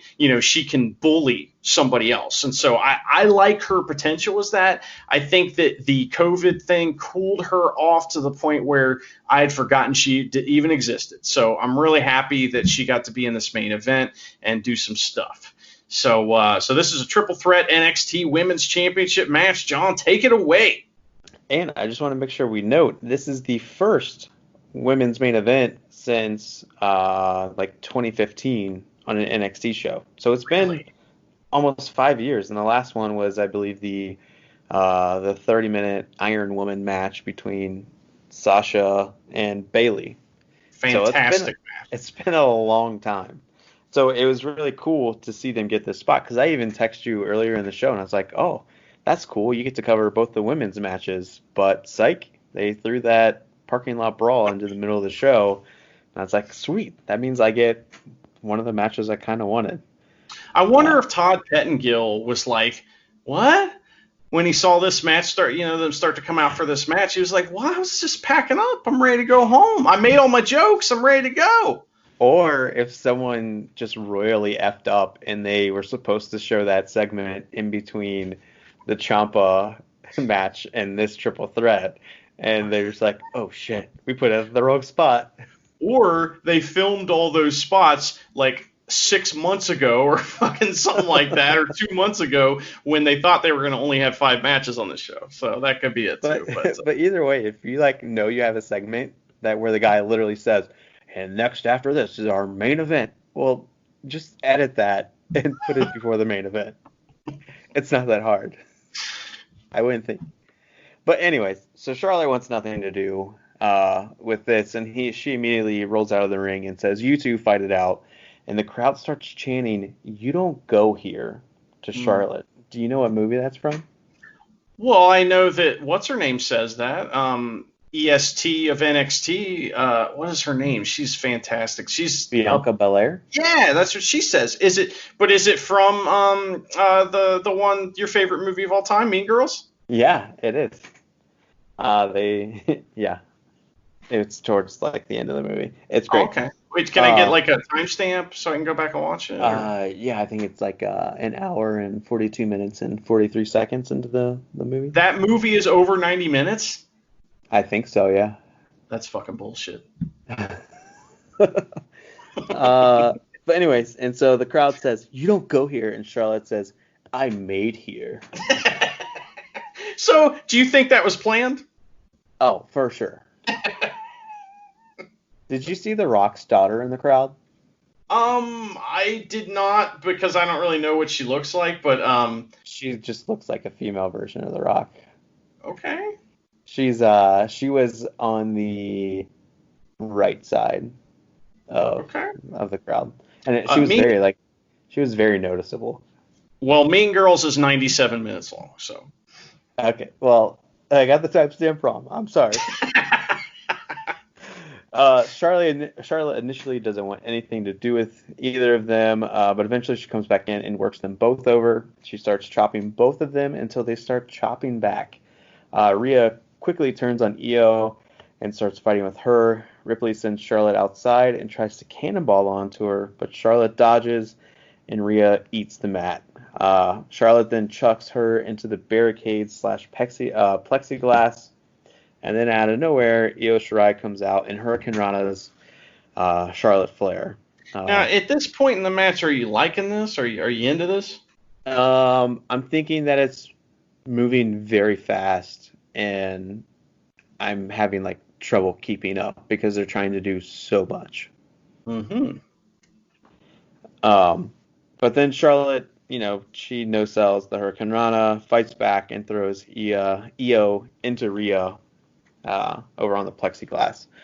Back in the ring, Flair locks in an elevated Boston Crab and then transitions into a supposed to be a Lion's Tamer, but it's not a great looking one.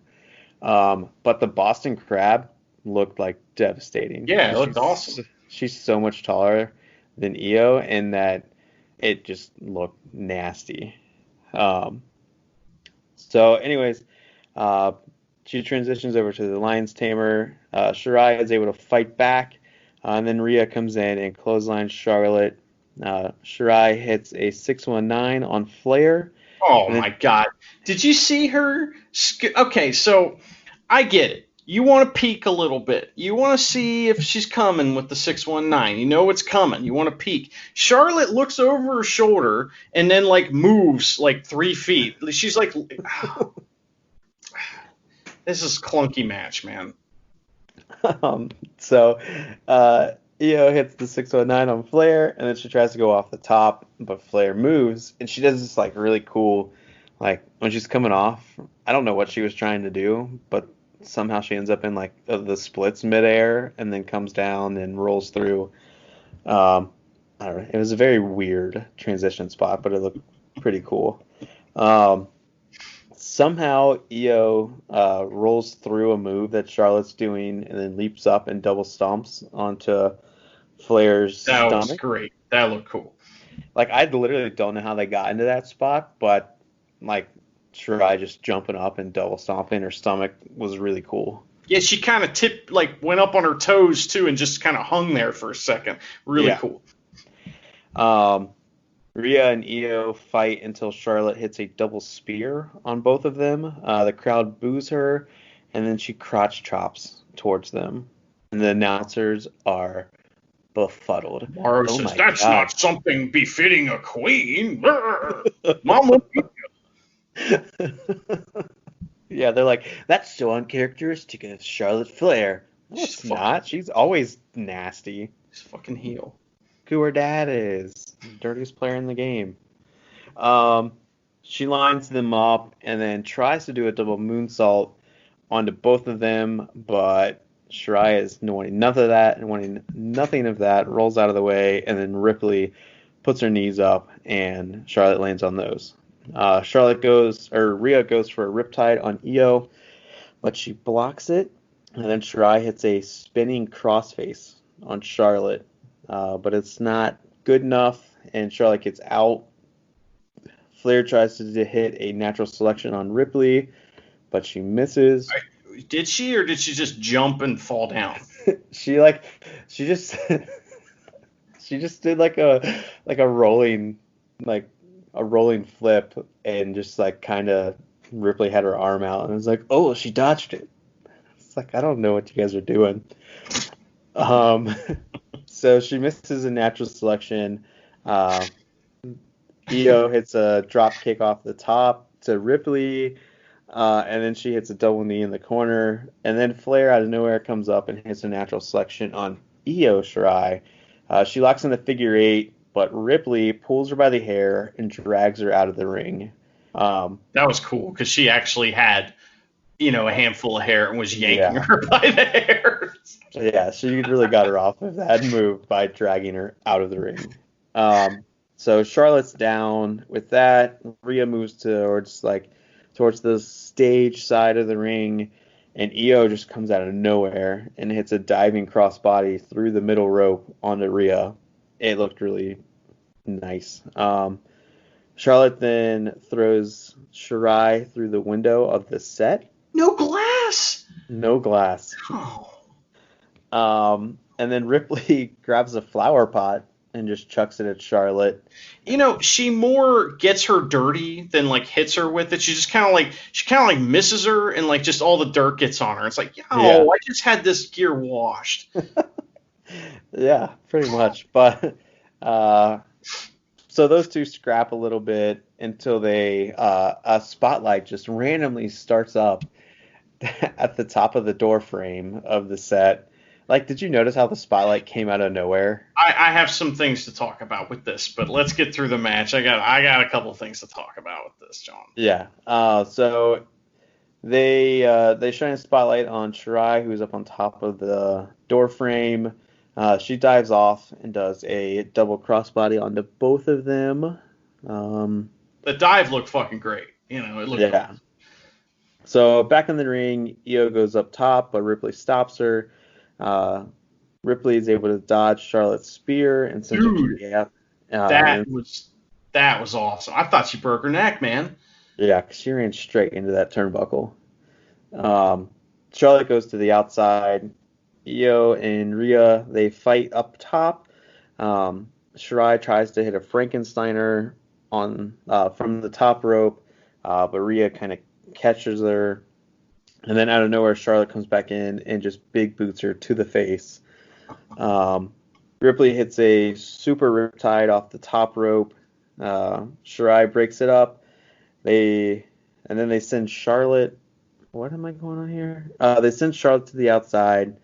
And then Ripley puts Shirai in a prism trap, as Morrow called it. That's where she does like it's kind of like I don't know. What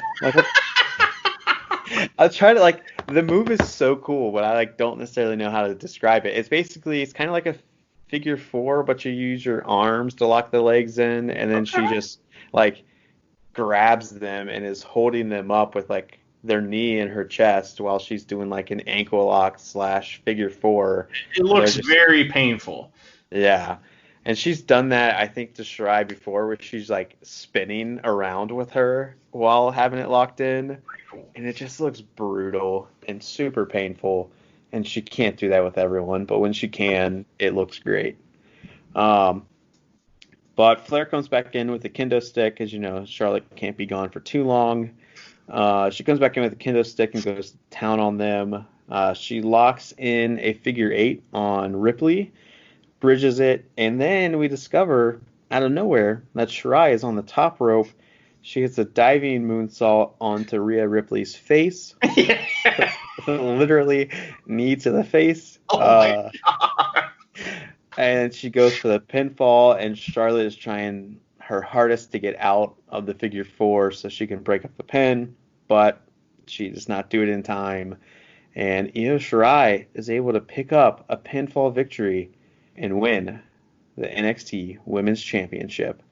And then they do highlights of the match, and while they're doing this, they miss what the biggest spot of this match is supposed to be, and because we come out of the highlights and Shirai is covered in streamers and confetti, and we're like, where'd all that come from? We don't know. Because they were in the highlights. At the beginning of the match, they had the NXT Women's title over the whole screen, and then I hear the crowd react to something. And I'm like, well, fuck, we just missed whatever heel shit that Charlotte just did. Cool. Yeah. And this is a taped show, right? I mean, this wasn't live. What? I don't know. They kept, they had the advertisement that it was live.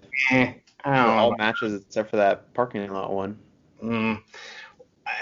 So, John, what'd you think? I thought this was a little bit, as you were saying earlier, they were trying to do too much, and it just looked really overworked, and it was hard to keep up with at times. But, I mean, I thought it was good. It wasn't the best women's match I've seen in NXT, because there's been some stellar ones, even just the last Takeover in Portland when it was Rhea Ripley versus Bianca Belair. That one outshined this one so much. I thought it was all right. It wasn't the best I've seen. What about you? I'm kind of in the same camp. I didn't really like it, to be honest with you. A couple things that kind of caught my eye was towards the end, Io Shirai is like, she's getting all fired up. She's about to make this big comeback, and the ref walks over to her and stops her so that he can say a bunch of stuff to her. And he does it again. And it's like, what are we doing? I didn't understand what was going on there at all. I was like, why are you doing that? So maybe they changed the finish mid-match or something. Okay, well then, do something else to figure out how to get that communicated to her. Jesus. The other thing the ref did that pissed me off was that, okay, you got this spot. You see, Charlotte's thrown Io Shirai through the window. We don't see her anymore, so we don't need to be looking at her. I know she's at the top of the house. I know she's about to jump on everything, but don't tell me. And you said there was a spotlight on her, but not only that, but the ref was just looking up at her like, oh, hey, you up there, before they even cut to her. Motherfucker. Right. The spotlight was so, bizarre that it literally came out of nowhere. And I'm paying attention to Rhea and Charlotte fighting over here. And then out of the corner of my eye, I see this huge spotlight. And I'm like, wait, there's Shirai on top of the house.